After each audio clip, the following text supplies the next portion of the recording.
విద్యా వ్యవస్థలో కొత్త సంస్కరణలు తీసుకొచ్చే పనిలో పడింది ఉన్నత విద్యా మండలి.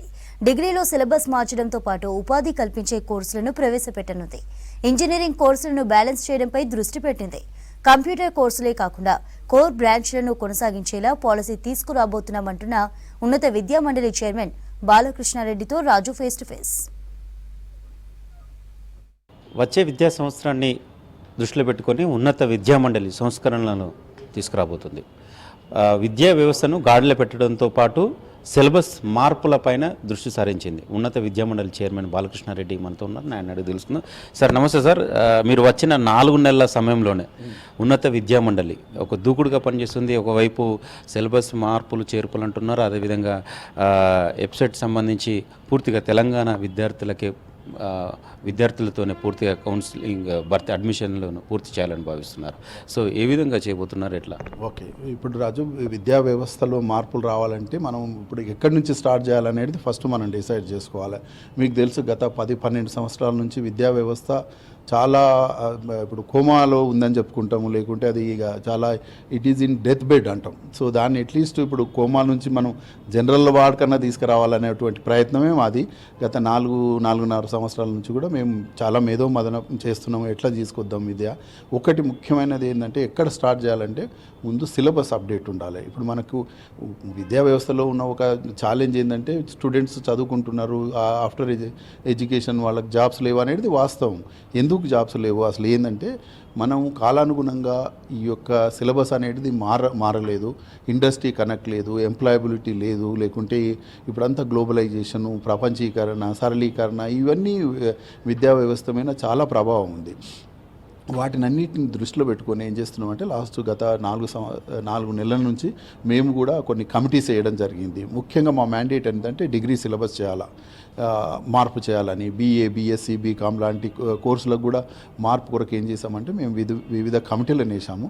ఆ కమిటీల ద్వారా వాళ్ళకు మ్యాండేట్ ఇచ్చి ఏ రకమైనటువంటి సిలబస్ ఉంది, మనం నెక్స్ట్ 5 years వరకు ఏ రకమైనటువంటి సిలబస్ చేస్తే మన స్టూడెంట్స్కు ఎంప్లాయబిలిటీ పెరుగుతుంది, వాళ్ళకి స్కిల్ పెరుగుతుంది అనేటువంటి దాని మీద మేధావులతోటి మేము కూడా కొంత చర్చలు జరగడము, కొన్ని కమిటీస్ వేసేసి ఆ కమిటీస్ రిపోర్ట్స్ తీసుకొని దాని మీద చేస్తున్నాము. అయితే వచ్చే విద్యా సంవత్సరం నుంచి, ఇప్పుడు ఎట్లా అంటే జూన్ జూలై కదా, మనకు ఒక అదృష్టం ఏంటంటే మాకు కొంచెం టైం ఉంది, 3-4 months. ఈ టైంలో ఇదంతా రిఫార్మ్స్ చేసేసి వచ్చే విద్యా సంవత్సరం నుంచి మంచి సిలబస్ ఇవ్వడం అనేది ఒకటి. అయితే ఇంకొక ఫర్దర్ స్టెప్ ఈసారి విద్యామండలి మేము నిర్ణయం ఏం తీసుకున్నామంటే, కేవలం సిలబస్ మార్చి సిలబస్ ఇవ్వడమే కాదు, విద్యార్థులకు కావాల్సినటువంటి రీడింగ్ మెటీరియల్ అనేది, ఇది కొత్త కాన్సెప్ట్ యాక్చువల్లీ. ఇప్పుడు ఒక విద్యార్థి ఆదిలాబాద్లో ఉన్న, అమరాబాద్లో ఉన్న వాళ్ళకు కొంత ఈ సిలబస్కి అనుగుణంగా ఒక మెటీరియల్, ఒక 200-250 పేజ్ మెటీరియల్, అప్డేటెడ్ మెటీరియల్ ఇవ్వగలిగితే వాళ్ళు దాన్ని చదువుకొని కొంత పరిజ్ఞానం పెంచుతారు అనేది దాని ప్రయత్నంగా కూడా మేము ఇప్పుడు కొంత రీసెర్చ్ స్కాలర్స్ను అపాయింట్ చేయడం జరిగింది.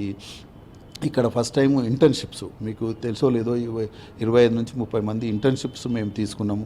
వాళ్ళతోటి కూడా కొంత వర్క్ చేయించాలనేటువంటి ఉద్దేశం. సో సిలబస్లకు అనుగుణంగా రీడింగ్ మెటీరియల్ కొరకు కొంత ఇది వితౌట్, ఇప్పుడు మాకు స్కాలర్స్ కానీ మాకు పనిచేసే వాళ్ళు, వాళ్ళకి రెమ్యునరేషన్ ఏం లేదు, వాలంటరీగా వచ్చి ఈ యొక్క ఇంటర్న్షిప్స్ చేయడం, వాళ్ళతో పనిచేయించేటువంటి ప్రక్రియ కూడా మేము స్టార్ట్ చేశాం. ఇది మార్పులకు సంబంధించి సిలబస్కి సంబంధించిన మార్పులు. నేను మీకు తెలుసు అనుకుంటా, ఒక 75 days 2.5 months ఇన్ఛార్జ్ VCగా కూడా వర్క్ చేయడం జరిగింది జవహర్లాల్ టెక్నాలజీ యూనివర్సిటీ. అక్కడ నేను ఒక ఆల్మోస్ట్ 1000 మెంబర్స్ను, ప్రిన్సిపల్స్ను, BOS మెంబర్స్ను, సీనియర్ ప్రొఫెసర్స్ను పిలిపించి ఒక 2 రోజులు సదస్సులు పెట్టేసి ఈ యొక్క ఇంజనీరింగ్ సిలబస్ కాలానుగుణంగా ఎలా ఉంటే బాగుంటుంది, ఇంజనీరింగ్ స్టూడెంట్స్ మీద ఇప్పుడు ఒక విమర్శ ఏంటంటే, ఆల్మోస్ట్ 20-25% కూడా వాళ్ళు జాబ్ టేకర్స్ కారు, అంటే జాబ్కు ఫిట్ కారు, మిగతా వాళ్ళంతా అసలు 75-80% జాబులు రావట్లేదు అనేది ఉంది. దాని మీద కూడా కొంత డిస్కషన్స్ చేయడం జరిగింది. అంటే మేము కౌన్సిల్లో కానీ ఇప్పుడు మన అప్రోచ్ ఎట్లా ఉండాలంటే, participatory approach, grass root approach. ఎవరికైతే ఇప్పుడు కింది వాళ్ళ నుంచి మనం ఫీడ్బ్యాక్ తీసుకొని వ్యవస్థను మారిస్తే బాగుంటుంది అనే ఉద్దేశంతో మేమందరినీ, ఎవరైతే ప్రిన్సిపాల్లు, కరెస్పాండెన్స్లు పిలిచి వాళ్ళ ఒపీనియన్ తీసుకొని కూడా కొంత మార్పు చేసే ప్రయత్నంగా చేస్తాం. సార్ ఇంజనీరింగ్ సంబంధించి కావచ్చు, ఫార్మసీ, అగ్రికల్చర్ సంబంధించినవి వెబ్సైట్ విషయంలో పూర్తి స్థాయి కన్వీనర్ కోటా సీట్లు తెలంగాణ విద్యార్థులతోనే భర్తీ చేస్తామని ఒక నిర్ణయం కూడా తీసుకున్నారు. దీనివల్ల తెలంగాణ విద్యార్థులకు ఎంత మేరకు లాభం చేకూరే అవకాశం ఉంటుంది? అప్లికేషన్ల ప్రక్రియ కూడా కొనసాగుతుంది. ఇప్పటివరకు ఎన్ని అప్లికేషన్స్ వచ్చాయి? ఓకే, ఇప్పుడు ఈ కోర్సులు అప్లికేషన్స్ కోర్స్ తెలంగాణ, ఇప్పుడు మనం తెలంగాణ సాధించుకున్నాము, మన తెలంగాణ స్టూడెంట్స్కు బెనిఫిట్ పొందాలనేది మన గవర్నమెంట్ యొక్క ఉద్దేశము. దానికి అనుగుణంగానే వాళ్ళు ఒక కమిటీ కూడా వేశారు. దానికి నేను చైర్మన్ ఉండి రిపోర్ట్ సబ్మిట్ చేయడం జరిగింది. అయితే ఇప్పుడు అది మీకు వెబ్సైట్లో కూడా పెట్టాము.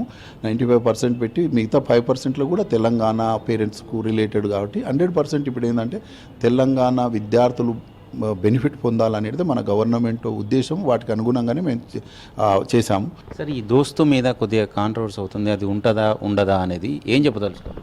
చెప్తాను దోస్తది. ఇంకా మాకేందంటే మా ప్రయారిటీస్ వేరు ఉన్నాయి. ఇవాళ నాకు సిలబస్ ఇంపార్టెంట్. ఇప్పుడు జూన్ జూలైలో కొత్త సిలబస్ కావాలి, రీడింగ్ మెటీరియల్ కావాలి.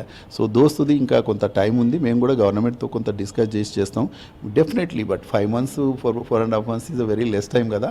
తప్పకుండా మేము నెక్స్ట్ అకాడమిక్ ఇయర్ వచ్చే వరకు మాత్రం తప్పకుండా పాజిటివ్ రిఫార్మ్స్ ఉంటాయి. అందరం ఒక మండలిలో కూడా మేము కూడా కౌన్సిల్లో మా టీం అంతా అదే దిశగా వర్క్ చేస్తుంది. రాజు, ఈ యూనివర్సిటీ బలోపేతంపై ఏ విధంగా దృష్టి పెట్టబోతుంది?